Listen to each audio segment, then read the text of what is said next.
여러분을 사랑하고 축복합니다. 제가 성전원 처음으로 왔을 때 우리 원장님을 처음으로 뵀습니다. 근데 사실 저는 죄송합니다. 기도원을 별로 좋아하지 않는 스타일이에요. 그래서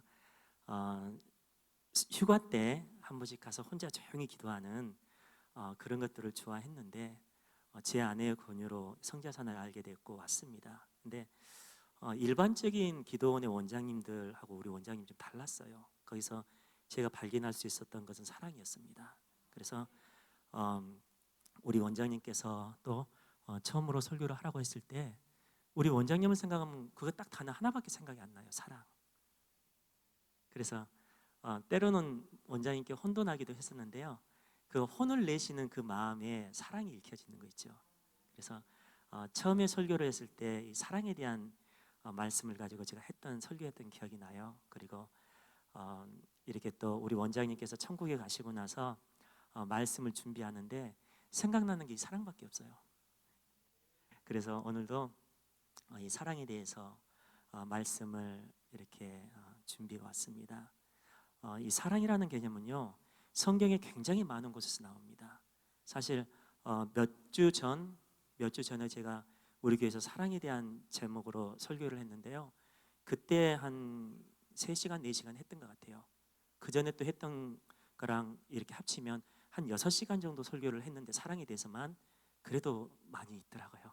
이 사랑이 우리 하나님께서 말씀하시는 핵심 중에 핵심. 그러니까 우리 삶 속에 사랑이 없으면 우리는 구원 받는다, 못 받는다? 못 받는다. 성경을 보면요, 믿음이냐 행위냐 이거 가지고 막 서로 싸우는 거 여러분들 많이 보셨죠? 사도 바울이 그래서 믿음과 행위에 대해서 얘기를 하는데요. 그런 부분들이 많이 있다 보니까 많은 사람들이 믿음이 있다고 하면서 삶 속에 행위가 없는 사람들이 너무나 많아요. 그래서 믿음이 삶과 행위와 다르다, 별개다라고 생각하는 사람들이 너무나 많습니다. 그러다 보니까 성경을 우리가 많이 읽고 기도를 많이 하고 큐티를 많이 하고 많은 신앙적인 행위, 이건 뭐죠? 하나님께서 기뻐하실 만한 그런 행위잖아요. 그런 것들을 많이 하는데 그 사람의 삶 속에 보면은 시기하고 질투하고 미워하고 헐뜯고 이런 것들이 너무나 많은 거예요. 이거 어떤 증거죠? 믿음과 행위가 다르다고 생각하는 사람들이 너무나 많은 거예요. 그래서 교회에서도 그렇게 예배 시간에 하나님을 찬양하고 예배하고 하는데 예배가 끝나고 난 다음에 어떤 일들이 나타나죠? 못 잡아먹어 안달인 거야. 저얘 폈네, 저얘 폈네 하면서 저 사람을 죽여야지 내가 마음이 편해. 저 사람이 교회를 떠나야지 내가 마음이 편한 거예요. 이것은 잘못된 믿음입니다. 이건 가짜예요. 이건 제 이야기가 아니라 성경의 증언입니다.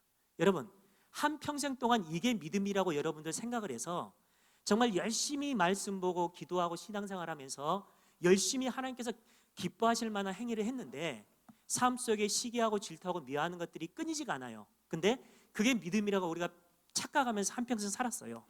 그리고 나중에 우리가 주님 앞에 섰네요. 주님께서 너 그거 아니야 라고 딱 해버리면 여러분 어떻게 하실래요? 하나님, 나는 잘했는데 저 나를 괴롭혔던 저 사람이 문제예요. 이거 해명이 될까요? 하나님 앞에서 해명도 안 됩니다. 여러분 마태복음 7장을 보면요, 그 이야기를 명확하게 증인해 주는 말씀이 나와요. 21에서 23절 말씀을 보시면 저같이 아니고 우리 박원식 목사님처럼 멋진 목회를 하다가 천국 가신 분들이 있습니다. 죄송합니다. 저같이 천국을 갔어요. 많은 권능도 행하고 멋진 말씀으로 막 수많은 사람들이 끌려오고, 물론 그러지도 않지만 이런 열정적인 목회를 했어요. 모든 사람들이 저를 보면 진짜 멋진 목회를 했다 하면서 저 사람은 하나님의 사람이 하면서 수많은 사람들이 몰려다녀요.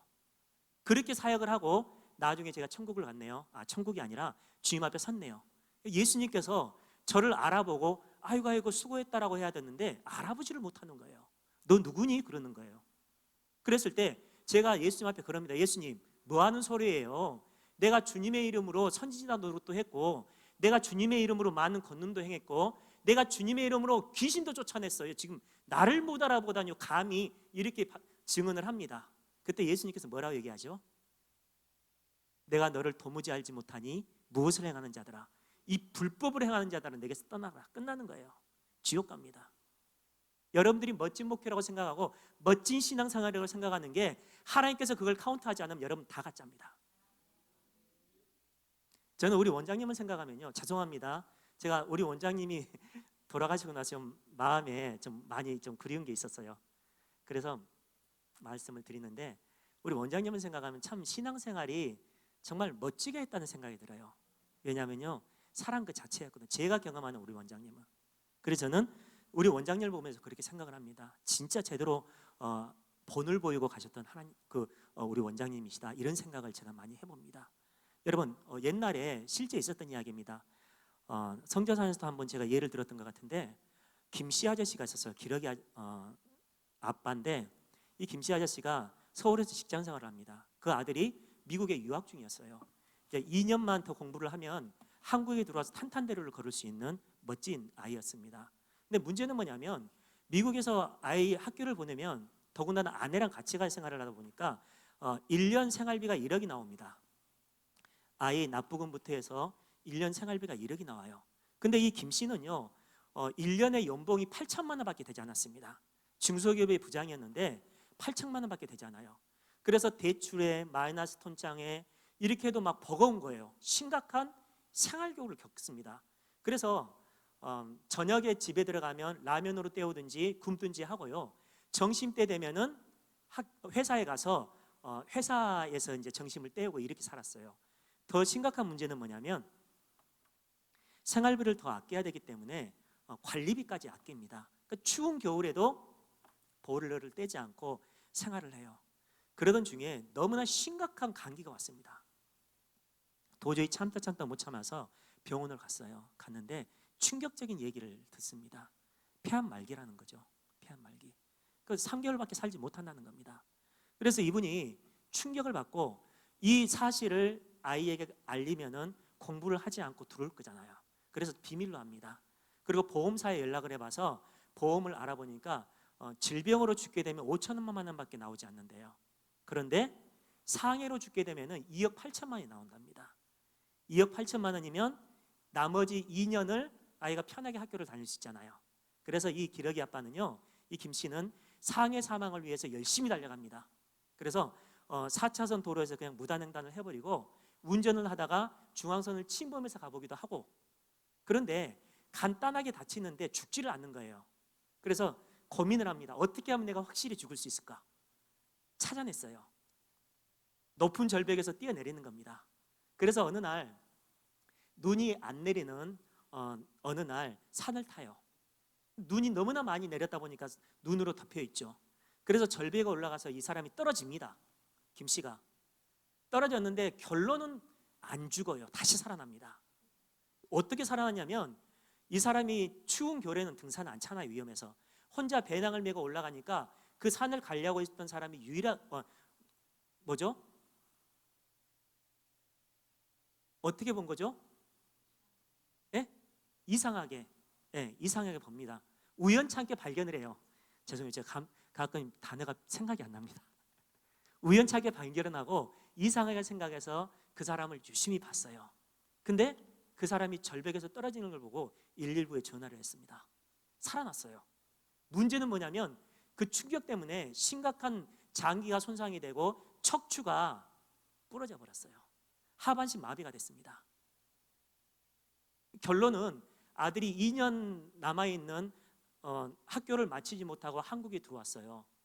그래서 너무나 억울하잖아요. 그렇죠? 문제는 뭐냐면, 이 다치고 나서 병원 가서 의사 선생님에게 그럽니다. 선생님, 저는 이 폐암 말기 환자라서 어차피 죽을 인생입니다. 그러니까 돈이 많이 들어가는 치료는 하지 말아주세요라고 하니까 의사 선생님 특성상 어떻게 하죠? 검진을 합니다. 충격적인 이야기를 들어요. 폐암이 아니라는 거죠. 심각한 감기로 인해서 폐에 염증이 생긴 걸 오진을 한 거예요. 그래가지고 너무나 화가 난 이 김씨 아저씨가 병원을 상대로 소송을 겁니다. 어떤 판결이 난 줄 아세요? 당신이 그렇게 하반신 마비가 된 것은 병원의 오진 때문이 아니라는 거죠. 근데 병원에서 이 사람에게 500만 원을 줍니다. 기자가 왜 500만 원을 줬냐고 하니까 원래는 규정상 300만 원만 주면 된대요. 그런데 이 사람이 너무나 딱해서 200만 원을 더 얹혀서 준 거예요. 보험사에서는 이 사람의 본인의 과실로 인해서 자기가 이렇게 됐기 때문에 보험료가 전혀 나가지가 않는 거예요. 지금도 특별한 치료를 받지 못하고 하반신 마비로 살고 있고요.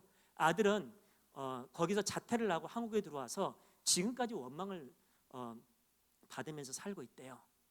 만일 이 김 씨라는 사람이 폐암 말기 판정, 이 오진이 아니었다면 이런 일이 일어날 수가 없잖아요. 그렇죠? 또 오진을 받았다고 하더라도 아니야, 나는 끝까지 최선을 다해 살겠어, 이런 마음이 있었다면 이런 문제는 없었을 것입니다. 더 충격적인 일은 뭔 줄 아세요? 이 사람이 그 해 겨울만 지나고 나면 회사에서 임원으로 승진을 합니다. 그러면 연봉도 많이 올라요. 그러니까 1년에 1억을 주고도 좀 편하게 생활을 할 수 있는 위치에 있는 사람이었습니다. 여러분, 우리의 믿음 생활, 신앙이라는 것이요, 이런 겁니다. 여러분이 잘못된 믿음이 진짜로 된 믿음이라고 착각하면서 살다가 그 인생을 마무리하면 어떻게 할 거예요? 끝나는 거예요. 여러분들이 가지고 있는 믿음이 제대로 된 믿음이라고 생각하십니까? 한번 점검을 해봤으면 좋겠습니다. 어떠세요? 성경을 많이 알고 있고 매일 큐티를 하고 있고 이게 믿음의 본질이라고 생각하십니까? 하나님께서 아니라고 하면 끝나는 겁니다. 오늘 본문 말씀을 보시면요, 성경을 보시면 믿음의 본질이 무엇이냐는 것을 명확하게 얘기를 해주고 있습니다. 오늘 말씀에서는 그게 무엇이다? 사랑이다라고 명확하게 얘기를 해주고 있습니다. 그러니까 여러분들, 우리가 신앙생활을 한다고 하면서 사랑이 없으면 된다, 안 된다? 안 된다는 거죠. 근데 문제는 뭐냐면 많은 사람들이 사랑이라고 생각하는 그 사랑이라는 개념들이요, 어떤 거죠? 하나님께서 인정하지 않는 것들이 굉장히 많습니다. 성경에 기록되어 있는 사랑, 하나님께서 인정하시는 이 사랑은요, 세상의 사람들이 할 수 없는 사랑입니다. 하나님의 은혜가 부어져 있는 여러분들만이 할 수 있는 게 사랑이에요. 성경에 기록되어 있는 거. 그러니까 불교와 같이 다른 이단들과 같이 사회에서 수많은 봉사와 헌신하는 걸 성경은 사랑이라고 하지 않아요. 그래서 그 사람들이 수많은 돈을 투자를 해서 수많은 사람들을 섬기고 봉사하고 헌신한다고 해도 성경은 그걸 사랑이라고 하지 않습니다. 진정한 사랑이라는 것은요, 하나님께서 부어주신 그 믿음을 소유한 자들만이 가지고 할 수 있는 것이 사랑이라고 하는 거예요. 이 성경의 증언입니다. 한번 봐볼까요? 고린도전서 13장 1에서 3절. 여러분들이 신앙생활을 하면서 이건 진짜로 하나님이 사랑하는 자들에게만 줄 수 있는 거라 하는 아주 좋은 것들이 나옵니다. 고린도전서 13장 1절에서 3절. 내가 사람의 방언과 천사의 말을 할지라도, 여러분, 사람의 방언, 천사의 말 아주 멋지죠, 그죠? 이걸 할지라도 뭐가 없으면, 사랑이 없으면 그 사랑이다 아니다? 가짜라는 거예요. 그렇죠? 소리나는 구리와 울리는 꽹과리가 되고, 내가 방언하는 능력이 있어서 모든 비밀, 하나님 나라의 모든 비밀과 모든 지식을 알고 또 산을 옮길 만한 믿음이 있다고 할지라도, 멋지잖아요, 여러분, 그죠? 우리 이걸 향해 달려가고 있지 않습니까? 그런 것들을 여러분들이 행한다고 할지라도 거기에 뭐가 없으면 그 사랑 아니라는 거죠. 가짜라는 겁니다. 그렇죠? 3절 같이 읽어보겠습니다. 시작. 내가 내게 있는 모든 것으로 구제하고 또 내 몸을 불사르게 내어줄지라도 사랑이 없으면, 아멘, 내 모든 것을 투자해서 구제를 하고 내 몸을 불사르게 내어줘요. 그럴지라도 그거 사랑 아니라는 거죠. 그렇죠?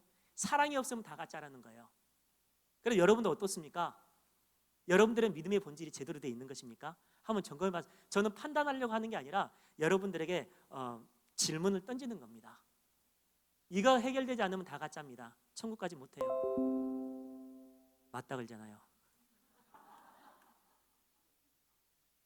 그러니까 성경에 기록된 하나님께서 인정하시는 그 사랑은요, 오직 성도만이 할 수 있는, 성도만이 할 수 있는이라니, 왜 제가 그런 표현을 하냐면 하나님께서 창세전부터 예정한 그 사람들에게는요, 하나님의 사랑이 부어졌습니다.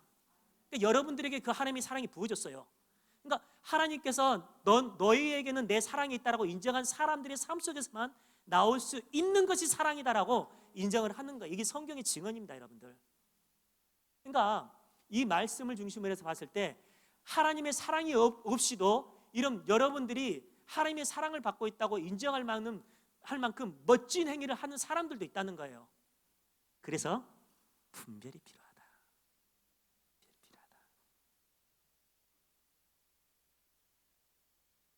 중요한 건 뭡니까? 이 세상에 사랑은 반드시 있어야 됩니다. 왜냐하면요, 이 사랑이 없으면 세상이 어두워지거든요. 근데 이 사랑이 너무나 우리 인생 가운데 또 힘들어요. 왜 그럴까요?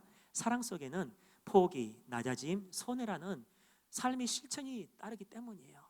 여러분들 아프잖아요, 그렇죠? 정말 저 인간만 해결되면 나는 괜찮아, 이런 생각이 많이 있잖아요. 근데 하나님은요, 그것도 내려놓으라는 거예요. 판단과 전제는 니네들이 하는 게 아니라는 거죠. 하나님이 하신다는 겁니다. 여러분, 그 감정 조금 우리가 죽이지 못하고 우리가 그걸 해결하려고 달려감으로 인해서 하나님께서 인정하지 않는 우리의 삶이라면 여러분들 어떻게 하시겠냐는 거죠. 제대로 된 믿음으로 나갔으면 좋겠어요. 제대로 된 믿음으로.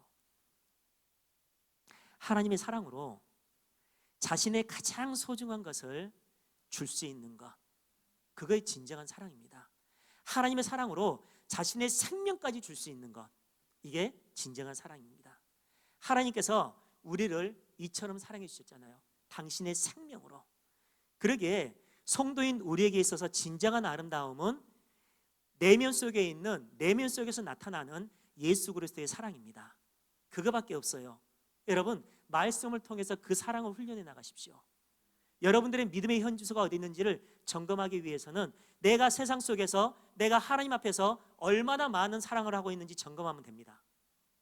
그래서 성령의 열매 중에 가장 첫 번째 열매가 뭐죠? 사랑입니다. 자, 성령의 9가지 열매, 시작. 사랑, 희락, 화평, 오래 참음, 자비, 양선, 충성, 온유, 절제. 이건 다 누구에게서 오는 거죠? 하나님으로부터 부어주는 거예요. 하나님으로부터 주어지지 않으면 이 세상은 절대로 이거 행할 수 없습니다. 그것을 우리에게 가르쳐 주고요, 그 성령의 열매를 우리에게 주시는 건 뭐냐면요, 너에게 하나님께서 인정하시는 믿음이 있냐? 너희들에게 그러한 믿음이 있다면 너의 삶 속에 반드시 맺을 수 있는 열매가 이거다.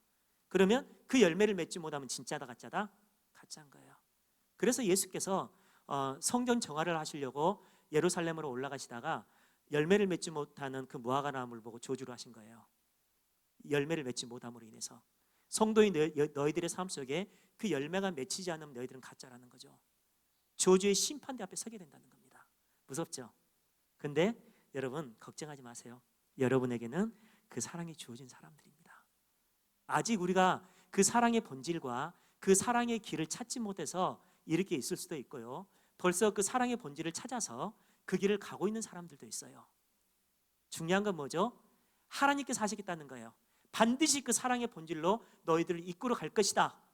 그러니까 우리의 의지와 상관없이 우리가 믿음의 본질로 나가는 삶의 열매가 사랑입니다. 그거밖에 없어요. 오늘 본문인 13장의 시작은 예수님께서 최후의 만찬을 하시던 중에 제자들의 발을 씻기시는 사건으로 시작됩니다. 제자의 발을. 하나님 나라에서 큰 자 싸움을 하던 제자들과 함께 식사를 하던 예수님께서 종의 모습으로 내려와 앉아서 제자들의 발을 씻기기 시작합니다. 주인이 먼저 종이 되어서 제자들을 섬기는 모습을 보여주고 있죠. 이것은 주인이신 예수님께서 이 땅에 오셔서 어떠한 삶을 살았는지를 명확하게 보여준 겁니다. 예수께서 이 땅에 오셔서 주인 행세를 하신 게 아니라 종의 자리로 내려가서 우리를 섬기셨어요. 그 섬김의 결정이 어떤 것이죠? 결정체가 십자가에서 죽으신 거잖아요. 우리가 올라가야 될 그 십자가, 내가 죽어야 될 그 십자가에서 예수께서 대신 죽으시고 부활하시고 그 부활의 은혜를 우리에게 던져주신 거잖아요. 부어주신 거잖아요. 그래서 부활하시고 나서 베드로에게 가장 먼저 만나서 하셨던 게 뭐죠? 어떤 질문이죠? 너가 나를 사랑하니라는 질문이잖아요. 그렇죠? 너는 이제부터 나를 사랑하는 삶을 살게 될 것이야. 이겁니다. 이겁니다.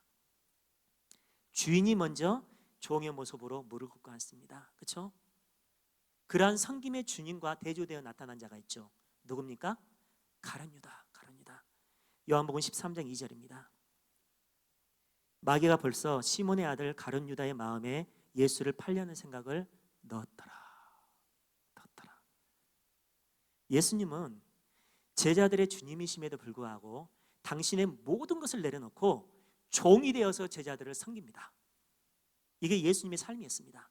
그런데 그와 반대로 종인 자가 마귀와 한통속이 되어서 예수님을 팔려고 합니다. 한쪽은 종의 유익을 위해서 자신의 죽음도 불사하고 있고, 한쪽은 자신의 유익을 위해서 주인까지도 팔아넘기는 그러한 삶으로 나타나고 있는 거죠. 그렇죠? 이게 바로 하나님 나라의 삶의 원리와 지옥의 삶의 원리의 대조입니다. 여러분들 어떤 삶을 살고 계셔요? 하나님 나라의 삶의 원리로 살고 계십니까? 아니면 지역의 삶의 원리로 살고 계십니까? 앞으로 어떤 삶을 사시겠습니까? 자기의 이익을 위해서 자기의 스승까지도 팔아넘기는 그러한 힘의 원리로 살 것이냐, 아니면 주인임에도 불구하고 스스로 종의 자리로 내려가서 섬기는 자의 삶을 살 것이냐. 이건 우리의 평생 동안 질문해야 될 문제입니다. 우리가 평생 동안 싸우면서 살아야 될 문제입니다. 예수님께서 제자들과 함께 최후의 만찬을 하시다가 가룟 유다가 예수님을 팔기 위해서 나갔잖아요. 나가자 예수님은 남아있는 제자들에게 아주 중요한 말씀을 하십니다. 본문 34절 35절 말씀, 우리 같이 한번 읽어보겠습니다. 준비가 안 됐네요. 시작. 새 계명을 너에게 주노니 서로 사랑하라. 내가 너희를 사랑한 것 같이 너희도 서로 사랑하라. 너희가 서로 사랑하면 이로써 뭐든지 너희가 내 제자가 알리라. 아멘. 이 말씀을 의지해서 봤을 때 예수께서 생각하고 계시는 제자의 기준은 어떤 겁니까? 서로 사랑하는 거. 그렇죠? 서로 사랑하는 거. 너희가 서로 사랑하면, 그렇죠? 이로써 모든 사람들이 너희가 내 제자인 줄 알리라고 선언을 하셨잖아요. 그렇죠?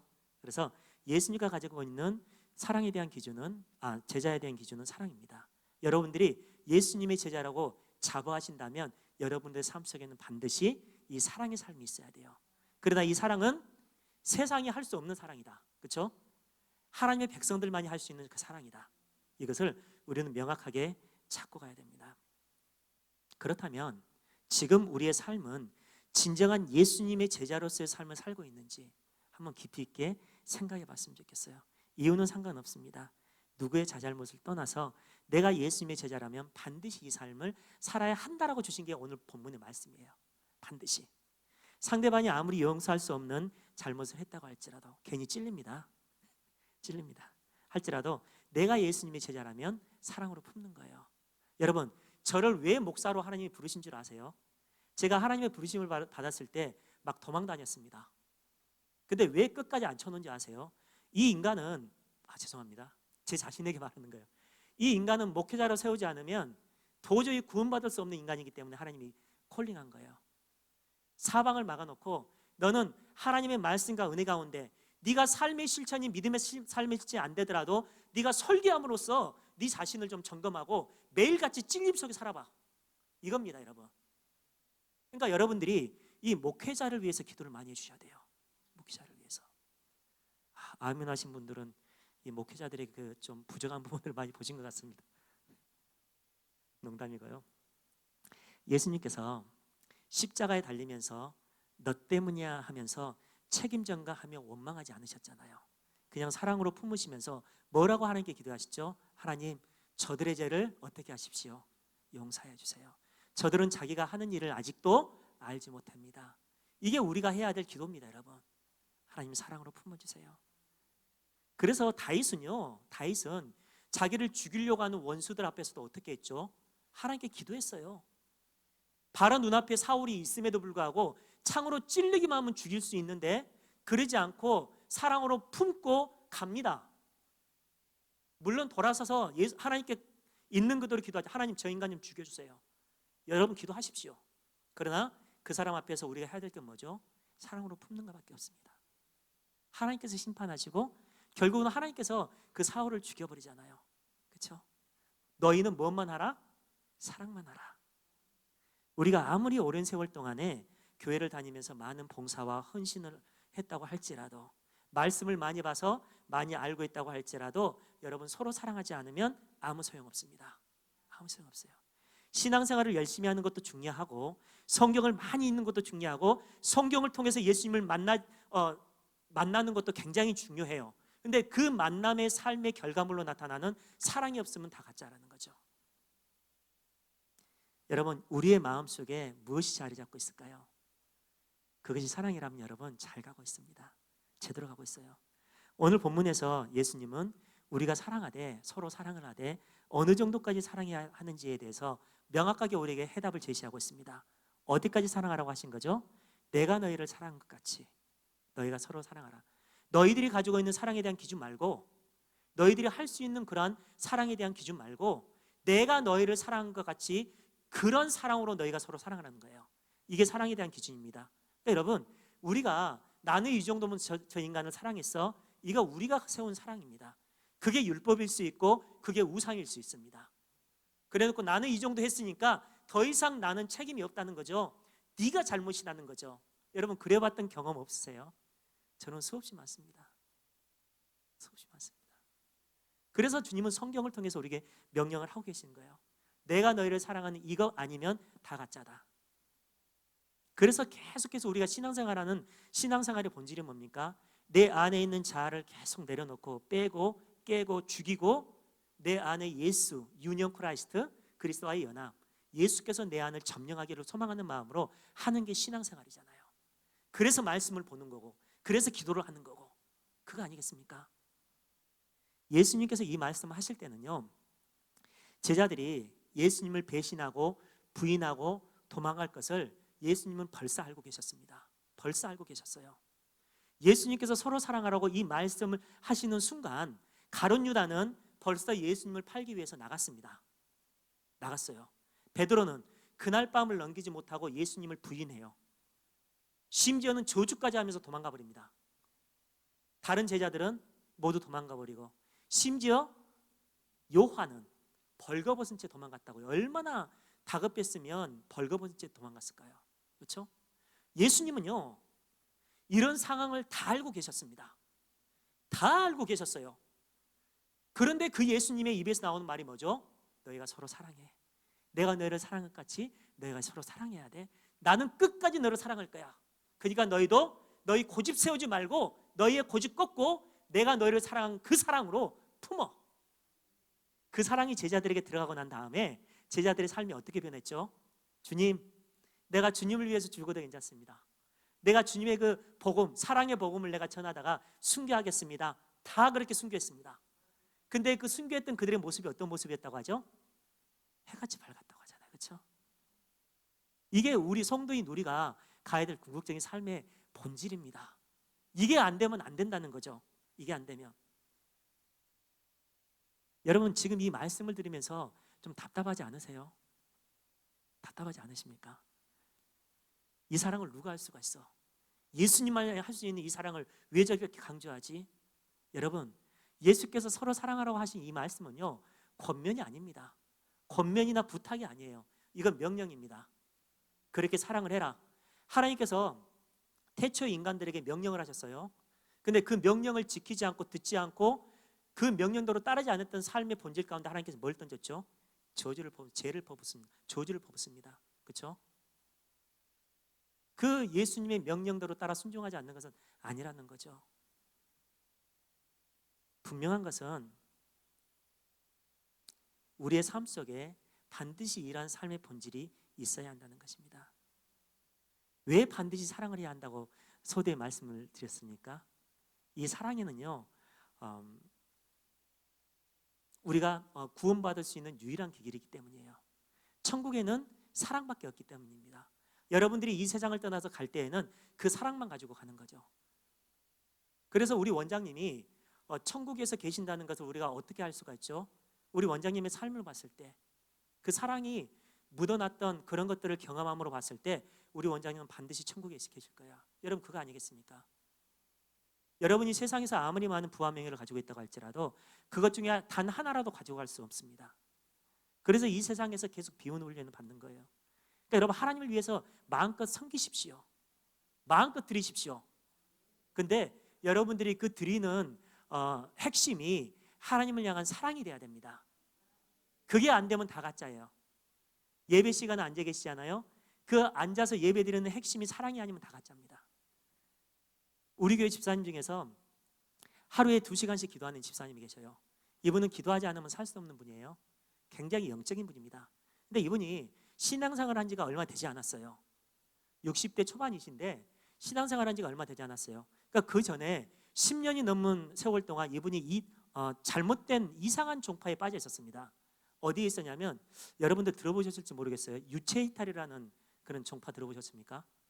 이 사람들은요, 한겨울에도 벌거벗고 자기의 유체이탈을 위해서 명상을 합니다. 중국에서 넘어온 뭐 이상한 종교인데, 이분이 대학교 서무과에 있었어요. 그러니까 좀 엘리트 쪽이죠.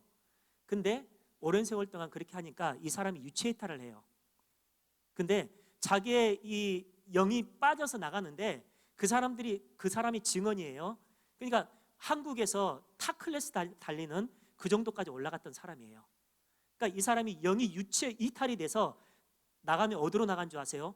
막 하늘을 향해 달려가는데요, 거기가 시커하더래요, 온통이. 왜 그래요? 사탄의 그런 계략들이니까 어둡지요, 그렇죠? 하나님의 세계는 밝은데. 근데 그렇게 이단 쪽에 빠져 있음에도 불구하고 그의 아내가 그렇게 가슴을 부여잡고 기도를 했습니다. 결론은 누가 이겼을까요? 그래서 저는 제 아내한테 대들지 않습니다. 여자들은요, 남자가 해볼 수 있는 상대가 아닙니다. 어떤 분이 그러더라고요. 남자는 흙으로 만들었는데 여자는 그 흙 속에서 나온 뼈로 만들었다길래 부딪히면 무조건 남자가 깨진다. 그래서 저는 요즘 운동을 하고 있습니다. 어떤 운동을 하냐면, 제 아내 손을 잡고 어디를 다니는 운동. 왜 그러냐면, 제 상이 나중에 나이를 먹으면 그 TV를 보면 백발이 흰 어르신들이 손잡고 다니는 거 보잖아요, 그렇죠? 근데 딱 그분들이 우리 교회로 오셨어요. 80세 중반이신데 이 두 분은 항상 교회를 오갈 때 둘이서 손을 잡고 가십니다. 너무너무 보기가 좋은 거예요. 아, 저 길만이 살 길이구나. 저 길만이 살 길. 그래서 제가 먼저 제 아내의 손을 잡습니다. 남자분들이요, 아내의 손을 잡으소서. 절대 부딪히지 마십시오. 우리 박원식 목사님하고 최 장로님은 뼈저리게 느꼈던 그 경험 속에서 나온 아닌 것 같습니다. 그러니까 이게 믿음의 본질입니다, 여러분. 사랑으로 품지 않고 옳고 그름에 대한 부분들을 우리가 따지는 순간 사탄이 가장 좋아하는 것들이죠, 그렇죠? 괜찮아, 잘하고 있어. 너는 잘했잖아. 너는 잘못한 게 아니잖아. 계속 달려가, 그렇죠? 근데 그게 그러한 삶의 행위들이 우리를 지옥으로 끌고 가는 지름길로 만듭니다. 요한일서 3장 10절, 우리가 너무나 잘 아는 말씀이죠. 같이 읽어보겠습니다. 시작. 이러므로 하나님의 자녀들과 마귀의 자녀들이 나타나나니 무릇 의를 행하지 아니하는 자나 또는 그 형제를. 아멘. 자, 보세요. 하나님의 자녀들과 마귀의 자녀들이 나타났어요. 근데 하나님의 자녀들과 마귀의 자녀의 구분점이 어디라고 얘기를 하죠? 의를 행하지 않는 자. 여러분, 의라는 게 무엇이죠? 여러분들은 의롭다고 인정하신 분이 누구예요? 하나님이시잖아요.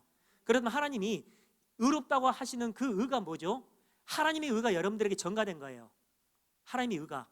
인간의 힘과 능력과 노력으로는 절대로 하나님께서 인정하시는 의로운 삶을 살 수 없습니다. 근데 하나님께서 내가 너를 지명하여 불렀나니 넌 내 것이라고 인정을 하면서 그 하나님의 의를 우리에게 부어줘 버렸습니다. 하나님은 그 하나님의 의, 완벽한 하나님의 의가 이 세상에 왔던 적이 있었죠. 신약에서 예수 그리스도, 그렇죠? 그리고 예수께서 십자가에서 죽으시고 돌아가시면서 우리에게 무엇을 주셨죠? 성령을 보내주셨어요. 그리고 성령을 통해서 내가 영원히 너와 함께 하시라고 말씀하셨습니다. 그 의가 우리에게 부어진 거예요. 그 의가. 그래서 하나님은 그 예수라는 우리 속에 있는 예수라는 의를 보고 너희는 의인이야라고 인정을 하는 겁니다. 그 예수라는 의가 없으면 안 되는 거죠. 그걸 얘기를 하는 거죠. 그리고 또 하나님의 자녀와 마귀의 자녀들이 구분하는 구분점이 어디죠? 그 형제를 사랑하지 아니하는 자는 하나님께 속한다, 속하지 않는다? 속하지 않는다. 여러분, 다 끝났습니다. 그렇죠? 여러분, 큰일 났어요. 한 번이라도 미워해 본 적이 있으시죠? 그렇죠? 여러분, 하나님께 속한 자예요, 안 속한 자예요? 이것을 깨닫게 하기 위해서 여러분들의 마음 가운데 미움의 마음을 경험케 해주셔서, 아, 형제를 미워하는 게 이렇게 괴롭구나, 이게 하나님의 방법이 아니구나, 성경을 통해서도 보여주는 거예요. 너희들이 그렇게 미워함으로 괴로움 속에 사는 것은 하나님께 속한 게 아니라 마귀에게 속한 거야. 거기서 나와.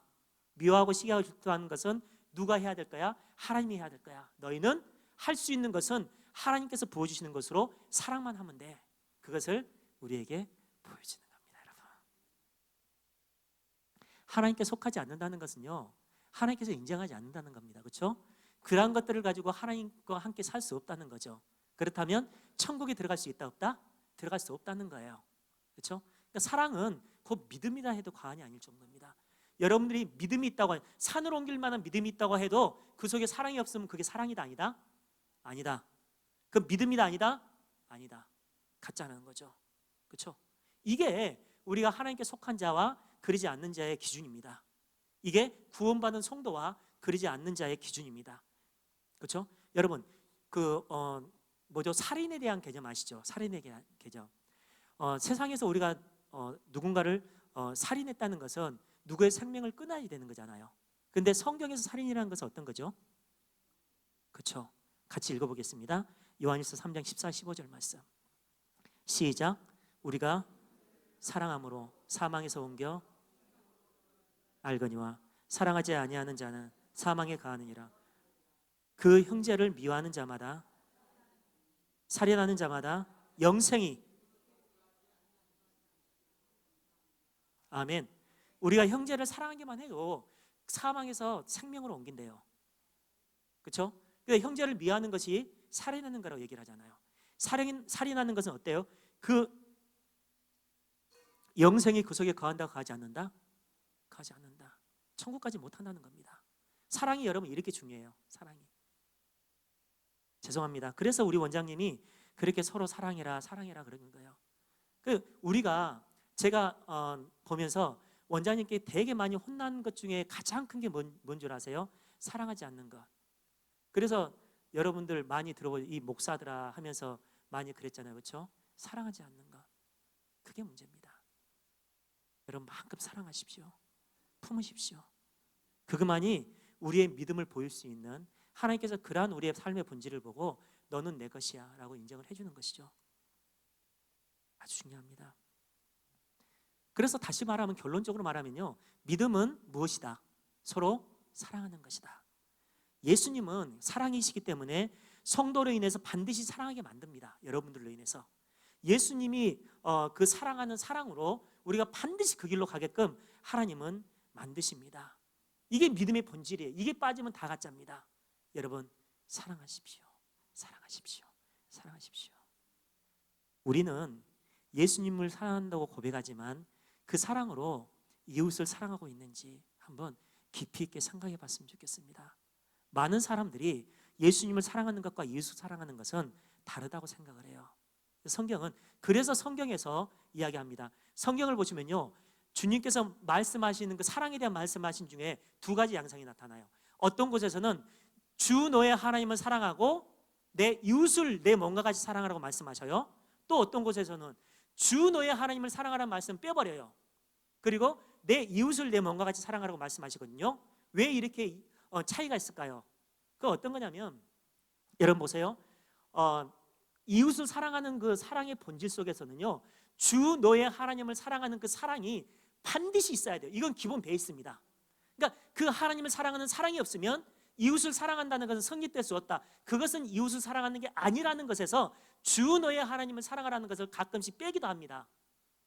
그러니까 성경에서 주 너의 하나님을 내 이웃을 내 몸과 같이 사랑하라 이 말씀만 있으면요, 주 너의 하나님을 사랑하고 주 너의 하나님을 사랑하는 사랑의 기본 베이스를 가지고 이웃을 사랑해라는 말씀이구나, 이렇게 이해하시면 돼요. 이렇게. 즉 하나님의 사랑이 여러분들에게 부어지지 않으면요, 그 사랑으로 여러분은 이웃을 사랑할 수 없습니다. 그러니까 우리 이 이웃을 사랑할 수 없다는 말의 본질은 뭐냐면요, 하나님께서 인정하느냐 인정하지 않는다에 대한 그런 부분들을 말씀을 드리는 거예요. 하나님께서 인정하지 않는다는 거죠. 그래서 우리는 가장 먼저 하셔야 될 게 뭐냐면, 하나님의 사랑이 내게 부어져 있는지, 아니면 내 힘과 능력과 내 노력으로 내가 그 사랑을 취하려고 하고 있는지. 내 힘과 능력과 노력으로, 여러분 그런 사람들 있죠. 하나님, 내가 주님을 위해서 이렇게 1년에 52주 동안 기도하고 매일 새벽 때마다 빠지지 않고 내가 헌금을 양에 차게끔 하겠습니다. 대신 내가 필요로 한 거 내놓으십시오. 이렇게 신앙생활 하시는 분들 있죠. 그래서 그렇게 신앙생활 하다가 하나님께서 내가 원하는 거 주지 않으면 어떻게 하고 가죠? 하나님을 저주하고 그 하나님이라도 십자가를 못 박아 죽여버리고, 유대인들이 그랬어요. 그리고 떠나가 버리죠. 하나님이 어디 있어? 왜 내 이렇게 심각한 문제를 해결해 주지 않아? 하나님이 있다면 나를 그냥 볼 수가 있어? 내가 당신을 어떻게 섬겼는지. 이게 만몬입니다. 만모나스. 이게 재물, 우상들을 신으로 섬기는 거예요. 구약의 이스라엘 백성들이 이것 때문에 굉장히 많이 혼났거든요. 깨졌습니다. 여러분, 이스라엘 백성들은요, 하나님이 선택한 백성들이었습니다. 그런데 그런 이스라엘 백성들이 매 하나님께 혼난 거 있었죠. 너희가 나를 버리고 우상을 섬기는구나. 왜 그런 줄 아세요? 이스라엘 백성들이 하나님을 섬기러 갈 때 제단이 있잖아요. 하나님 제사하는 제단이 있잖아요. 그들은요, 그 제단 옆에다가 우상을 섬기는 제단을 같이 만들어 놓습니다. 그래서 하나님을 제사하는 이 제단에서 하나님께 제사를 드리고 나서 하나님이 주지 않는 것들을 이방신에게 또 제사를 드렸어. 이게 이스라엘 백성들의 모습이었어요. 그래서 그들은요, 하나님께 제사를 드리러 가면서 반드시 자기들이 필요로 하는 것, 자기들이 구해서 줄 수 있는 세상적인 것들을 줄 수 있는 이방신에게 제사하는 제단을 꼭 가지고 갔어요. 이게 이스라엘 백성들이었습니다. 그래서 하나님이 그 이스라엘 백성들에게 그렇게 심판의 메시지를 던지는 거예요. 오늘날 우리는 영적인 이스라엘 백성들이잖아요. 그렇죠? 그러한 우리들에게 던지는 메시지가 뭡니까? 너는 주 여호와 하나님만을 사랑해라는 거죠. 근데 그러한 우리가 하나님만 사랑하지 않고 어떻게 해요? 어떤 분 얘기를 들어보니까 연말하고 연초에 점치는 데 있잖아요. 가니까 장로님 권사님들이 그렇게 많이 오신다네요. 여러분 그 이야기 한번 들어보셨죠? 지금도 마찬가지래요. 예수를 믿는다고 하는 사람들이, 그 사람들이 이런 만모나스, 만몬을 섬기고 우상 숭배라고, 그 사람들이 진정한 믿음을, 그런 사람들이 하나님 앞에 그렇게 몇억 몇십억을 제물로 드린다고 해도 하나님이 그걸 카운트하겠냐는 거죠. 그렇죠? 거기 사랑 없습니다. 내가 당신 섬겨드릴 테니까 내가 필요로 하는 우리 자식 잘 되게 해주시고, 내가 필요로 하는 사업 잘 되게 해주시고, 내 인생 가운데 있는 이 문제 해결해 달라는 거죠. 그렇죠? 그거 사랑 아니라는 거예요. 그것이 우상숭배라는 겁니다. 성경에서 그걸 구약 시대에서는 이스라엘 백성들에게 그것을 명확하게 얘기를 하고 있고요. 신약 시대에서는 그렇게 우상을 섬기고 있는 유대인들에게 그렇게 명령을 하고 있습니다. 그러면서 성경을 통해서 우리에게 깨닫게 해주시고 우리에게 선언해버린 게 이겁니다. 내가 너희를 사랑한 것 같이 너희가 서로 사랑해. 믿음의 본질은 이거야 라고 던져주시는 거예요. 그러니까 우리가 얼마나 하나님의 복을 받는 자냐면요, 구약시대의 이스라엘 백성들은 신약의 성경이 없었기 때문에 당시 하나님께서 이스라엘 백성들의 삶 속에서 나타나는 그 삶의 본질이 무엇인지를 이해하지를 못했습니다. 신약의 이스라엘 백성들은 그 신약 성경이 기록되어 있는 가정이다 보니까 깨닫지 못한 사람들이 너무나 많았어요. 오늘날의 우리는 구약과 신약이 다 있잖아요. 그 말씀을 통해서 하나님께서 우리에게 던져주시는 믿음의 본질이 무엇인지를 명확하게 성경을 통해서 말씀을 해주시잖아요. 그것을 뭐라고 얘기합니까? 계시라고 이야기를 해주잖아요. 그렇죠? 계시. 그러니까 여러분들이 하나님 앞에 얼마나 복받은 자들인지 모릅니다. 얼마나 복받았는지. 그 주님의 사랑과 은총 가운데 살아가기를 원합니다. 이곳은요, 그 주님의 사랑과 은총이 충만한 곳입니다. 제가 불만이 뭐냐면요, 저희 부모님들은 사실 죄송합니다, 신앙생활을 그렇게 열심히 하지를 못했어요. 근데 저는 우리 박운식 목사님보다는 기도를 또 많이 한 것 같고, 키도 크고 그런데 참 제가 제일 부러운 것 중 하나가 뭐냐면요, 허스키 보이스. 저는 막 기도를 하면 잠깐 쉬긴 하거든요. 싱하이 지하면 다시 풀립니다. 그러니까 기도를 그렇게 해도 이거 영성 있는 목사 같지도 않고, 근데 우리 박은식 목사님 목소리를 들으면 항상 거룩해져. 괜히 숙연해집니다, 여러분. 그만큼 여러분들을 위해서 기도를 많이 하신다는 거겠죠. 그 은혜 가운데 살아가는 게 여러분 얼마나 귀한지 모릅니다. 우리 그것만 바라보고 가게요. 하나님께서 부어주신 그 사랑, 하나님이 우리를 사랑한 것처럼 우리가 서로 사랑하고 미워 죽겠어요. 그러면 그 미워 죽겠다는 마음을 하나님 앞에 푸십시오. 하나님, 도저히 내 속에 용서가 안 됩니다. 때려 죽이고 싶습니다. 그러나 주님께서 명령하기 때문에 나는 할 수 없지만 주님께서 내 마음에 사랑의 마음을 주세요. 그 사람을 만났을 때 사랑으로 품고 아무렇지도 않게 그냥, 이게 간과하심으로잖아요. 그렇죠? 간과하심으로. 주님께서 우리의 죄를 간과하심으로 넘어가셨다 그랬잖아요. 간과함으로 내가 넘어가게 해주세요. 기도를 하는 겁니다. 그들을 향해서 주님은 하나님 나라의 백성이고 내가 너를 사랑한 것처럼 너희가 나를 서로 사랑하는 그 사랑의 본질을 실행하는 성도라고 인정을 해줍니다. 그러한 주님의 사랑과 은혜로 살아가길 주님의 이름으로 축원합니다. 우리 찬양 드리겠습니다. 나는 예수로 살리.